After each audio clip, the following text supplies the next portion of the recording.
새로운 힘과 동력을 충전하는 감동 에너지 니나의 충전소.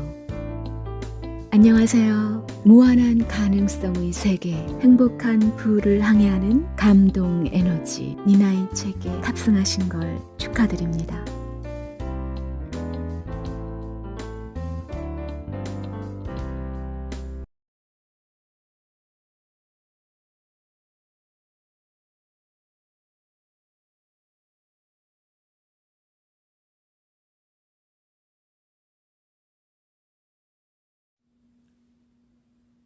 한국 통사.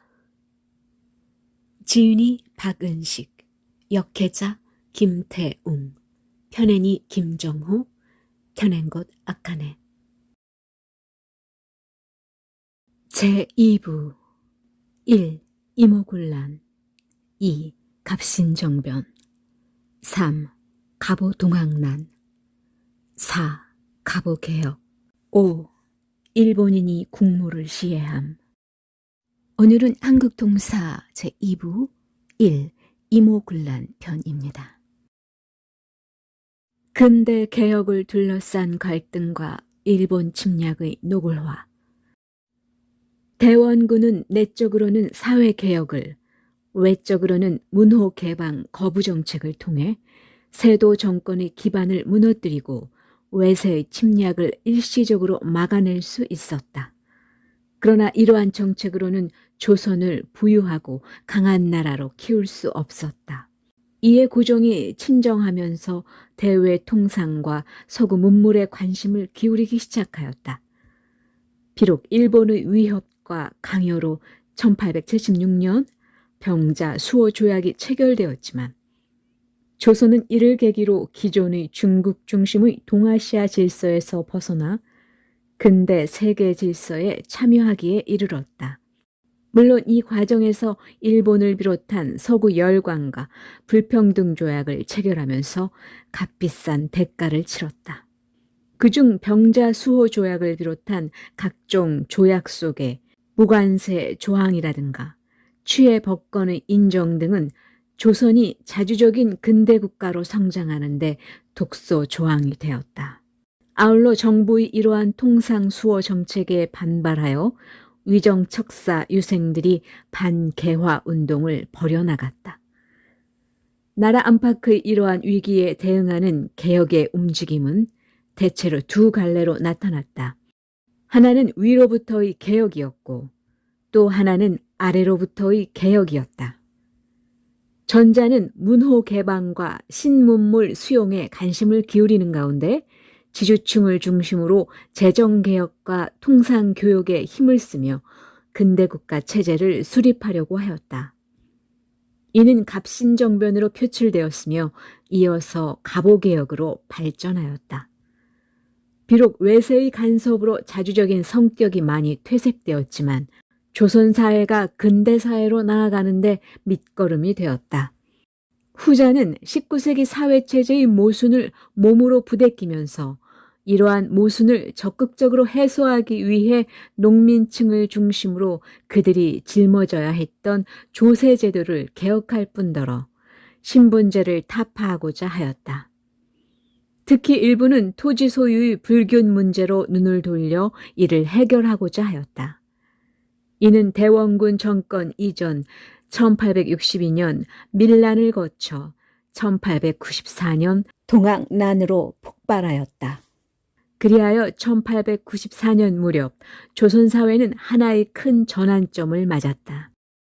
이제 조선사회 내부 개혁도 문제이지만 무엇보다 외세의 침략이 노골화되면서 민족의 운명이 풍전등화의 위기에 놓이게 되었던 것이다. 1. 이모군란. 이모년 정월에 흰 빛깔의 기운이 하늘을 지나갔다.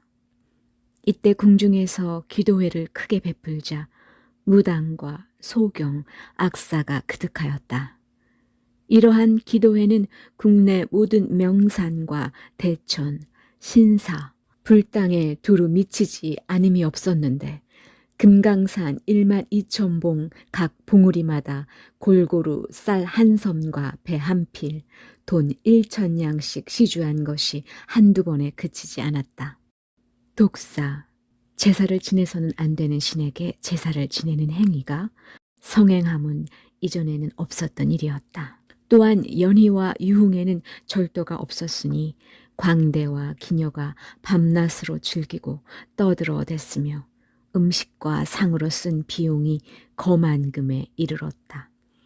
이로 말미암아 대원군이 수년 동안 축적하여 넘치고 풍부했던 각 창고가 텅 비게 되었다. 조세 수입으로는 일상적인 비용을 감당하기에 부족하였고 곡물을 상납하는 구시라치들은 모두 파산하여 도주해버렸다.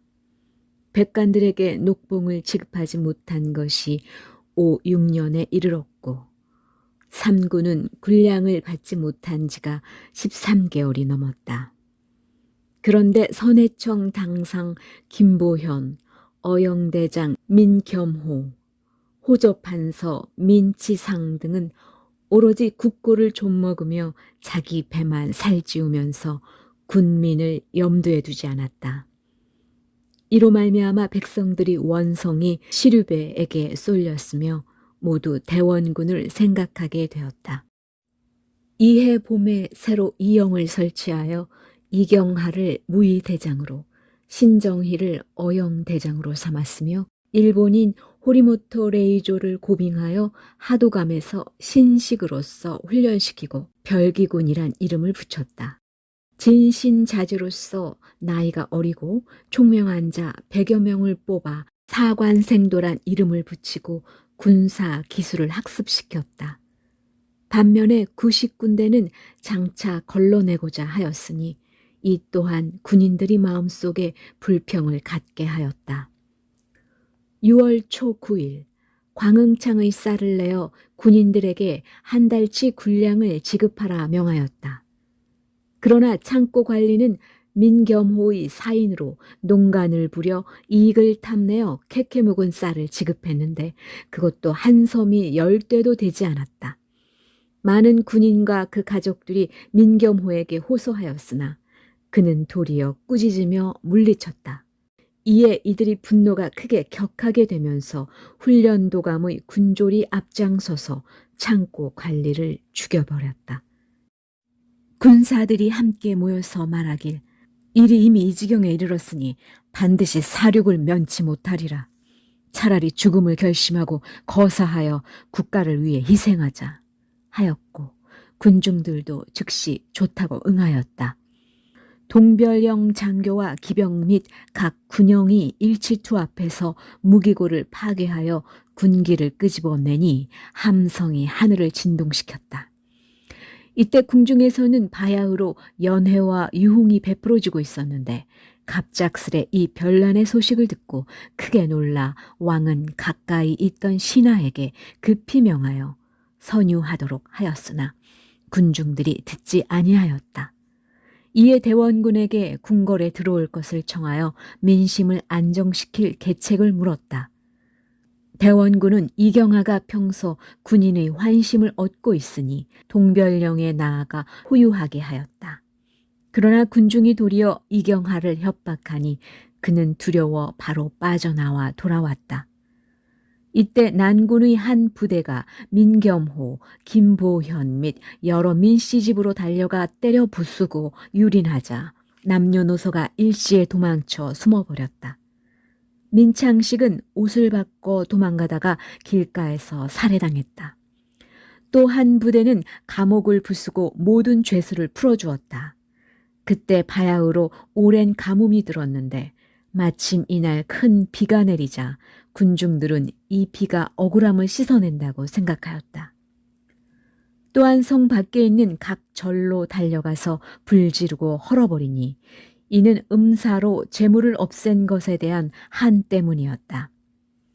한 부대는 하도감으로 달려가 일본인 훈련교사 호리모토를 죽였으며 또 한 부대는 천연정에 돌입하여 일본 공사관을 공격하고 일본인 7명을 살해하자 하나부사 요시모토는 스스로 그 관사에 불을 지르고 칼을 휘두르며 양화진을 거쳐 제물포로 탈주하였다.